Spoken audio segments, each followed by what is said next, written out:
ফের কাঠগড়ায় হাসপাতাল, এবার শহরের একটি বেসরকারি হাসপাতাল। অভিযোগ ঠিকমতো চিকিৎসা হয়নি। রোগীকে ভেন্টিলেশনে রেখে বলা হয়েছে অবস্থা স্থিতিশীল। শারীরিক অবস্থার অবনতির কথা আত্মীয়দের জানানো হয়নি।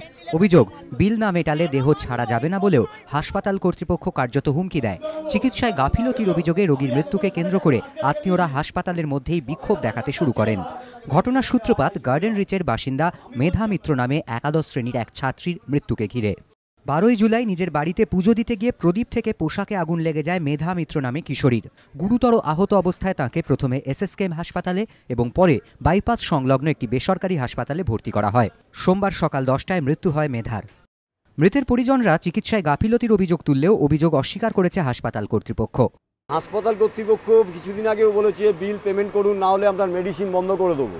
হাসপাতাল কর্তৃপক্ষ এই মুহূর্তে বলছেন, একটু আগেই আমার লোক গেছে, যে রিলিজ করা যাবে না, পেমেন্টটাকে কমপ্লিট করুন।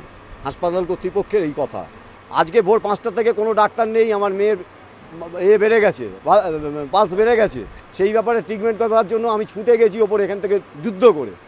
দেখি ডাক্তার নেই, ঘরে ঘুমোচ্ছে অন্য ডাক্তার আরএমও। তাদের আমরা এখানে যারা চাকরি করি, আমরা এটা মন প্রাণ থেকেই চেষ্টা করি যাতে এটা ভালো রেজাল্ট বের করা যায়, কিন্তু সব ক্ষেত্রে তো সম্ভব না। এটা হসপিটালে জন্ম মৃত্যু হবেই, এই পৃথিবীতে কারোর কিছু করণীয় নেই।